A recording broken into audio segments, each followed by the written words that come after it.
जी तो व्यूअर्स, आप सब लोगों को मेरा सलाम। जैसा कि हमने अपने पिछले लेक्चर के अंदर एक्सरसाइज 1.6 के हवाले से क्वेश्चन नंबर 2 को डिटेल में डिस्कस किया था और इसमें हमने ये सीखा था कि सबसे पहले अगर हमारे पास कोई वर्ड प्रॉब्लम दी जाए तो उसमें से इक्वेशंस को कैसे ड्रॉ किया जाएगा। पहले हमने इक्वेशंस को ड्रॉ करना सीखा क्वेश्चन नंबर 2 में, और उसके बाद सेकंड नंबर पे जब हमारे पास इक्वेशंस आ गई तो हमने उन इक्वेशंस को मैट्रिक्स इनवर्स मेथड के जरिए हल करना सीखा, और उसके बाद उन्हीं सेम इक्वेशंस को हमने ग्रामर रूल के तहत हल करना सीखा। तो व्यूअर्स, आज हम आगे बढ़ते हैं एक्सरसाइज 1.6 के क्वेश्चन नंबर 3 और 4 को देखेंगे।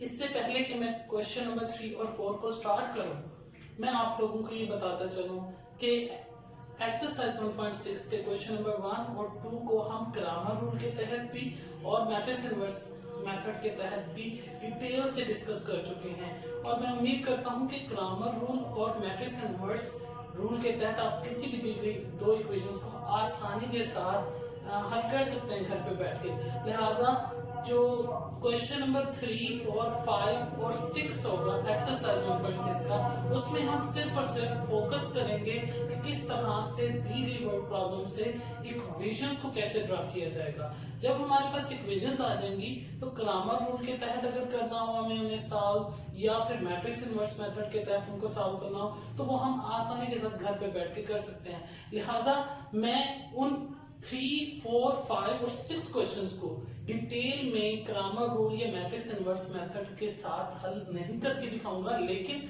उनकी इक्वेशंस ड्रॉ करके दिखाऊंगा, और उन इक्वेशंस को फिर आप घर पे बैठ के मैट्रिक्स इनवर्स मेथड के तहत भी करेंगे और ग्रामर रूल के तहत भी हल करेंगे। अगर आपको उन क्वेश्चंस के अंदर 3, 4, 5, 6 की जो इक्वेशंस हैं उनको मैट्रिक्स इनवर्स मेथड में हल करते वक्त या फिर ग्रामर रूल में हल करते वक्त आपको जो मसाइल आएंगे, वो फिर इंशाल्लाह मैं आप लोग मुझे इसका जब फीडबैक देंगे तो मैं आपको इंशाल्लाह आपके प्रॉब्लम्स का हल भी बता दूंगा। तो लिहाजा हमने नेक्स्ट आने वाले जो 4 सवाल हैं एक्सरसाइज 1.6 के, जिसमें क्वेश्चन नंबर 3 है, 4 है, 5 है और 6 है, इन वर्ड प्रॉब्लम्स की हमने इक्वेशंस बनाना सीखनी है। बाकी का जो पोर्शन होगा जिसमें हमने उन इक्वेशंस को ग्रामर रूल और मैट्रिक्स इनवर्स मेथड के जरिए हल करना है, वो हम घर पे बैठ के आसानी के साथ कर सकते हैं। तो इसको स्टार्ट करते हैं। क्वेश्चन नंबर 3 है हमारे पास। इसमें एक्सरसाइज 1.6 का कहा गया है कि दो साइड्स हैं ऑफ अ रेक्टेंगल। एक रेक्टेंगल है, उसकी दो साइड्स जो हैं डिफर बाय, तो वो डिफर हो रही हैं, यानी कि वो सब्ट्रैक्ट हो रही हैं किससे, 3.5 सेंटीमीटर से। यानी कि दो साइड्स हैं रेक्टेंगल की और उनका जो डिफरेंस है वो 3.5 सेंटीमीटर है। दूसरा आगे क्या कहता है, find dimensions of the rectangle, और आपसे कहा गया है कि आपने उस रेक्टेंगल की डायमेंशंस फाइंड करनी है। डायमेंशन से मुराद है उसकी लेंथ मालूम करनी है या विड्थ मालूम करनी है, ठीक है। If its perimeter is 67 centimetre, अगर उसका पेरीमीटर 67 सेंटीमीटर दिया गया हो, तो इस क्वेश्चन को हम स्टार्ट करते हैं, इसकी इक्वेशंस को फाइंड करना स्टार्ट करते हैं, देखते हैं कैसे मालूम होगी। तो पहली अगर लाइन पढ़ें, to sides of a rectangle differ by 3.5 centimetre, कि दो साइडें रेक्टेंगल की हैं और साइडों से मुराद क्या है, साइडों में या तो लेंथ होगी या विड्थ होगी, तो वो लेंथ या विड्थ जो है सबसे पहले हम सपोज करेंगे, हम सबसे पहले उनको फर्ज कर लेंगे कि हमारे पास लेंथ क्या है और विड्थ क्या है। तो मैं यहां पर सबसे पहला काम क्या करूंगा, लेट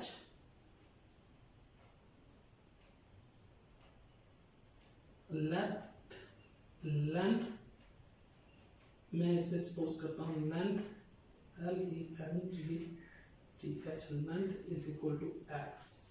सबसे पहले मैं लेंथ को सपोज कर लेता हूं, ये मेरे पास x है। इसके बाद विड्थ को सपोज कर लेता हूं, मेरे पास है y। मैंने सबसे पहले काम क्या करना है कि अपने क्वेश्चन के अंदर लेंथ और विड्थ को सपोज कर लेना है, क्योंकि मेरे पास लेंथ भी नहीं दी गई, विड्थ भी नहीं दी गई। तो लेंथ को मैंने x कर लिया, विड्थ को मैंने y कर लिया है। अब वो कहता है, और यही लेंथ और विड्थ आपकी रेक्टेंगल की साइड्स होती हैं। अब कहता है two sides of a rectangle, two side से मुराद क्या है, लेंथ और विड्थ, ये दो sides.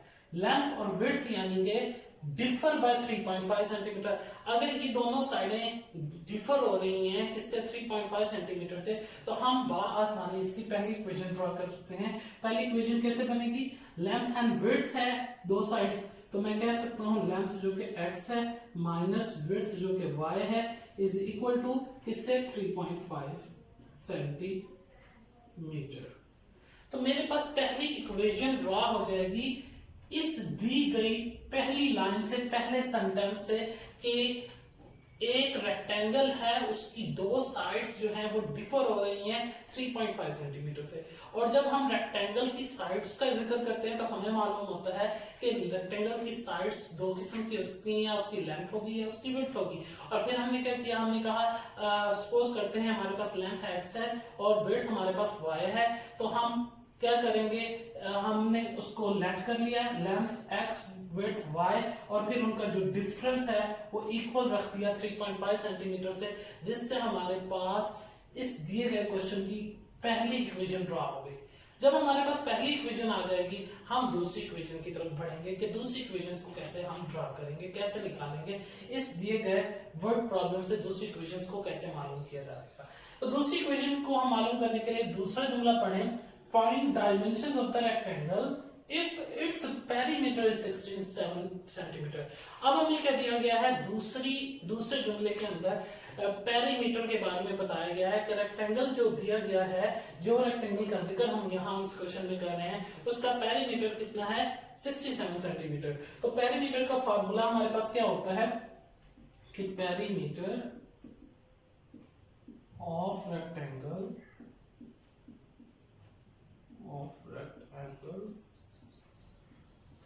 is equal to 2 into length plus width। ये इसका फार्मूला होता है। हमें पता है कि किसी भी रेक्टेंगल का अगर हमें पेरीमीटर फाइंड करना है तो उसका फार्मूला होगा 2 multiply by length plus width, यानी कि लेंथ और विड्थ का हम प्लस करेंगे, सम लेंगे और उसे मल्टीप्लाई बाय 2 करेंगे तो उस दिए गए रेक्टेंगल का पेरीमीटर आ जाएगा। अब अगर इस पूरी इक्वेशन के अंदर perimeter of rectangle is equal to 2 into length plus width, इस इक्वेशन में अगर हम वैल्यूज पुट कर दें तो क्या होगा, पेरीमीटर ऑफ रेक्टेंगल हमें क्वेश्चन में दिया हुआ है 67 सेंटीमीटर, तो सबसे पहले हम लिखेंगे 67 centimetre is equal to, perimeter of rectangle is equal to के बाद लिखा हुआ 2 ऐसे का वैसा आ जाएगा, आगे लिखा हुआ लेंथ प्लस विड्थ। तो लेंथ और विड्थ की जो वैल्यूज हैं हमारे पास, लेंथ क्या हमने सपोज की थी इस क्वेश्चन के शुरू में x प्लस विड्थ क्या सपोज की थी हमने y, हमने x और y। अब इस स्टेप में हमने क्या किया, पहले स्टेप में हमने फार्मूला लिखा, फार्मूले की इक्वेशन लिख दी, दूसरे स्टेप में हमने उस फार्मूले की इक्वेशन के अंदर हमने जो पॉसिबल वैल्यूज थी जो क्वेश्चन से हमें मिल सकती थी वो हमने उसकी वैल्यूज लिख दी। अब क्या होगा, अब इस इक्वेशन को हम हल करेंगे, 2 यहाँ पे मल्टीप्लाई और इधर आके डिवाइड हो जाएगा, x प्लस वाई इधर ही रह जाएगा और 67 डिवाइडेड बाय 2 हो जाएगा यहाँ पे। और जब 67 को 2 पे डिवाइड करते हैं तो हमारे पास x plus y is equal to 33.5, ये हमारे पास इक्वेशन आ जाएगी। अब हमारे पास दो इक्वेशंस बन चुकी हैं। पहली इक्वेशन जो हमारी बनी थी पहले जुमले से वो है x minus y is equal to 3.5 centimetre, जो कि हमारे पहले sentence 2 sides of a rectangle differ by 3.5 centimetre, इस जुमले से हमने निकाली थी कि ये रेक्टेंगल की दो साइडें आपस में डिफर कर रही हैं, जो कि x और y हैं, डिफर हो रही हैं किससे, 3.5 सेंटीमीटर से। ये हमारे पास पहली इक्वेशन आ गई। दूसरी इक्वेशन कैसे मालूम की कि हमें पेरीमीटर उस रेक्टेंगल का दिया गया था, हमने पहले पेरीमीटर ऑफ रेक्टेंगल का फार्मूला लिखा जो कि 2 इनटू लेंथ प्लस विड्थ था, फिर उस इक्वेशन के अंदर हमने जो वैल्यूज थी वो पुट करने के बाद हमारे पास जो एक दूसरी इक्वेशन बन गई जो कि थी x plus y is equal to 3.5 centimetre. अब हम क्या करेंगे, नेक्स्ट स्टेप के ऊपर क्वेश्चन नंबर 3 को हल करने के लिए नेक्स्ट स्टेप पे हम क्या करेंगे, इन्हीं दो इक्वेशंस को इस्तेमाल करेंगे और पहले इस क्वेश्चन को हम मैट्रिक्स इनवर्स मेथड से हल करेंगे और फिर इसी सेम क्वेश्चन को इन्हीं सेम दो इक्वेशंस को यूज करते हुए हमने क्रैमर रूल से भी हल करना है। और इन दोनों मेथड्स को इस्तेमाल करते हुए हमारा आंसर बराबर एक जैसा आना जरूरी है। तो अगर ये आंसर बराबर होगा तो हमारा क्वेश्चन बिल्कुल राइट होगा, अगर बराबर नहीं आता तो इसका मतलब है हमने कहीं ना कहीं कोई मिस्टेक की है। तो मैं उम्मीद करता हूँ कि इसका जो अगला पोर्शन है जिसमें आपने मैट्रिक्स इनवर्स मेथड से हल करना है या क्रैमर रूल से इन दो इक्वेशंस को उठाकर आपने हल करना है, वो आप आसानी घर पे बैठ के कर सकते हैं, क्योंकि हम पिछले लेक्चर्स के अंदर क्रैमर रूल को भी इन डिटेल डिस्कस कर चुके हैं कि क्रैमर रूल के तहत किसी भी दो इक्वेशंस को कैसे हल किया जाएगा। और हम मैट्रिक्स इनवर्स मेथड के तहत भी ये सीख चुके हैं कि दो इक्वेशंस दी गई हों तो मैट्रिक्स इनवर्स मेथड के तहत इस तरह से उन दो इक्वेशंस को हल किया जाएगा। तो next rest of the portion जो बाकी बचा हुआ पोर्शन है इस क्वेश्चन का आपने वो घर पे बैठ के खुद से करना है। अगर कोई मसाइल होंगे तो आपने मुझे उसका फीडबैक देना है, इंशाल्लाह मैं आपको उसका रिस्पॉन्स करने की पूरी कोशिश करूंगा। नेक्स्ट क्वेश्चन की तरफ चलते हैं। क्वेश्चन नंबर 4 में भी बिल्कुल सेम काम करने जा रहे हैं। हम इक्वेशंस ड्रॉ करना सीखेंगे और बाकी का पोर्शन आप घर पे बैठ के करेंगे। कोई प्रॉब्लम्स होंगी तो वो आप मुझसे डिस्कस कर सकते हैं। तो क्वेश्चन नंबर 4 में क्या कहा गया है इसे रीड करते हैं। क्वेश्चन नंबर 4 में कहा गया कि third angle of an isosceles triangle, एक आइसोसेल ट्रायंगल है जिसका थर्ड एंगल वो कहता है is 16 degree less than the sum of two equal angles. 16 degree वो लेस है, थर्ड एंगल उस ट्रायंगल का 16 डिग्री लेस है than the two equal angles, जो इक्वल एंगल्स हैं उससे 60 डिग्री लेस है।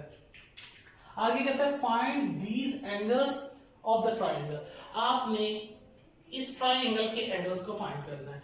अब इसमें कोई बड़ी बात नहीं, कोई मुश्किल काम नहीं है, थोड़ा सा ध्यान देने की जरूरत है। सबसे पहला काम हमने जो करना है, हमें पता होना चाहिए किसी भी ट्रायंगल के अंदर कितने एंगल्स होते हैं, 3 एंगल्स होते हैं। अब उसमें वो कहता है थर्ड एंगल की बात कर रहा है, वो 16 डिग्री लेस है किससे, sum of the two equal angles. अगर हमारे पास दो इक्वल, इसका मतलब ये है कि जो भी ट्रायंगल इधर मौजूद होगी उसमें दो एंगल्स इक्वल हैं, क्योंकि आइसोसेल ट्रायंगल होती ही ऐसी ट्रायंगल है जिसमें दो एंगल्स आपस में बराबर होते हैं, तीसरा एंगल डिफरेंट होता है। तो दो इक्वल एंगल्स हैं, एक थर्ड एंगल डिफरेंट है। तो सबसे पहले हम एंगल्स को सपोज करेंगे। सपोज करते हैं, लेट करते हैं, लेट जो पहला एंगल, फर्स्ट एंगल जो है हमारे पास, first angle will be equal to x, पहला एंगल x हो गया। दूसरा एंगल, सेकंड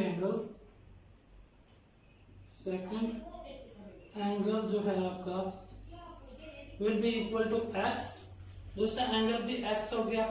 तीसरा angle, third angle will be equal to, third angle जो डिफरेंट एंगल है, क्योंकि दो एंगल्स किसी भी आइसोसेल ट्रायंगल में एक जैसे होते हैं, जैसा कि हमने x सपोज किया तो दूसरा भी x होगा। तीसरा एंगल वो डिफरेंट एंगल है जो कि है, इसका नाम क्या है, y है।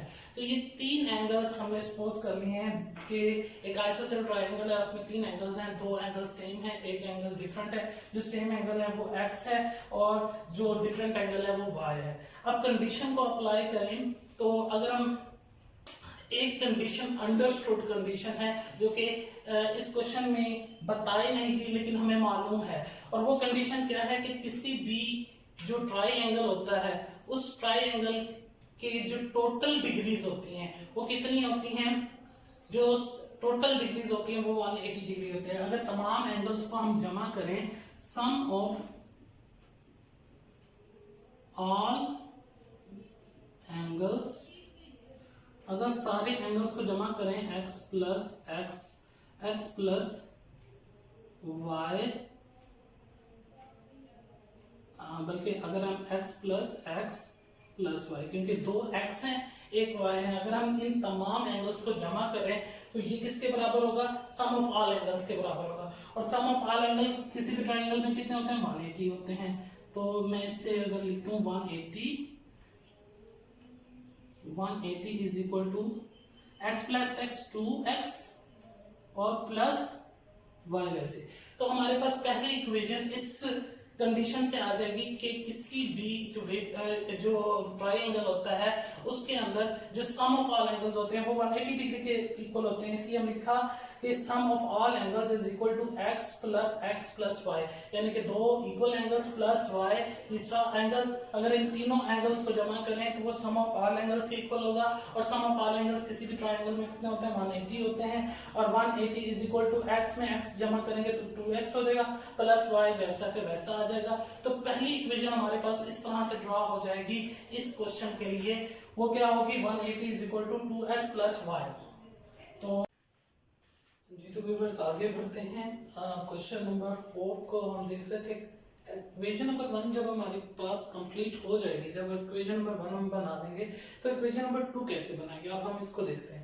इक्वेशन नंबर 2 के लिए अगर हम रीरीड करें क्वेश्चन नंबर 4 को, इसमें कहा गया कि third angle of N isosceles triangle, कि जो हमारे पास ट्रायंगल है आइसोसेलेस ट्रायंगल, इसमें जो थर्ड एंगल है जो कि हमने सपोज किया है, फर्ज किया है y, इस y के बारे में कहा जा रहा है ये y वाला एंगल 16 लेस देन ये 16 लेस का मतलब ये होता है कि मैं इसी से स्टार्ट करूं अगर अपनी इक्वेशन बनाना, 16 लेस से मुराद है -16। 16 लेस का मतलब क्या है कि y वाला एंगल जो है, अब y की इक्वेशन जब बनाएंगे तो मैं यहाँ पर इज इक्वल टू पहले y लिखता हूं कि y जो है वो इज इक्वल टू है 16 लेस, किससे less, sum of the equal angles, जो दो इक्वल एंगल्स हमारे पास मौजूद हैं उनका सम लिया जाए और उस सम से 16 लेस किया जाए तो हमारे पास थर्ड एंगल आएगा। तो इक्वल दो एंगल्स कौन से थे हमारे पास, फर्स्ट और सेकंड एंगल, ये दोनों इक्वल एंगल थे। अगर इन दोनों एंगल्स का सम किया जाए x प्लस x, और सम करने के बाद उसे 16 लेस कर दिया जाए, यानी कि x प्लस x -16 किया जाए तो वो थर्ड एंगल y के बराबर होगा। अब इसी स्टेटमेंट को दोबारा रीड करते हैं, the third angle of N isosceles triangle, जो कि y है, यहाँ पे हमने y लिखा, इज इक्वल टू वो क्या है, इज 16 लेस, 16 लेस है, 16 लेस का मतलब माइनस है किससे, then the sum of two equal angles, जो दो इक्वल एंगल्स हैं उनके सम के साथ। अब दो इक्वल एंगल्स कौन कौन से हैं, ये भी x है ये भी x है, ये दो इक्वल एंगल्स हैं, इनके सम में से अगर हम -16 करें तो हमारा थर्ड एंगल y आता है। इस तरह से करके हमारी दूसरी इक्वेशन कंप्लीट होगी। अब इसको फर्दर अगर हम सॉल्व करें, x और x हो जाएगा 2x, उसके बाद -16 इज इक्वल टू y। अब हमारे पास दूसरी इक्वेशन जो आ जाएगी वो 2x -16 is equal to y आएगी। ये हमारे पास दूसरी इक्वेशन बन जाएगी। अब जब दोनों इक्वेशन हमारे पास आ जाएंगी, इन दोनों इक्वेशंस को यूज करते हुए हम पहले मैट्रिक्स इनवर्स मेथड से इस सवाल को हल कर लेंगे और फिर इसी सवाल को हम क्रैमर रूल से हल कर लेंगे। इस तरह से करके हमारे पास ये क्वेश्चन कंप्लीट हो जाएगा।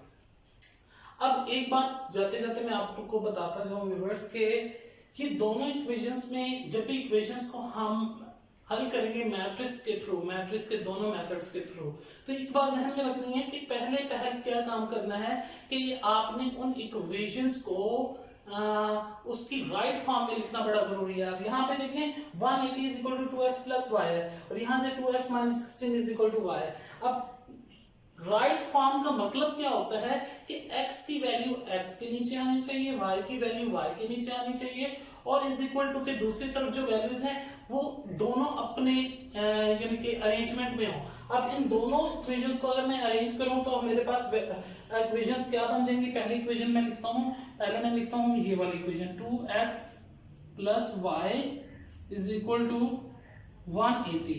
अब ये इसकी राइट फॉर्म है जो कि मैंने पहली इक्वेशन की लिखी है 2x plus y is equal to 180। इस 180 is equal to 2x plus y, इस इक्वेशन को राइट फॉर्म में मैंने लिख दिया, यानी कि पहले x की वैल्यू मैंने लिखनी है, फिर y की लिखनी है, फिर इज इक्वल टू, फिर मैंने इज इक्वल टू के दूसरी तरफ जो वैल्यू है वो लिखनी है। अब इसी तरह इस इक्वेशन को जब मैं राइट फॉर्म में लिखूंगा, ये ऑलरेडी राइट फॉर्म में नहीं है, इसे भी राइट फॉर्म में बनाना है 2x। अब y इधर प्लस है, इधर आकर माइनस हो जाएगा, minus y is equal to, और उसके बाद -16 इधर माइनस का है उधर प्लस हो जाएगा, +16।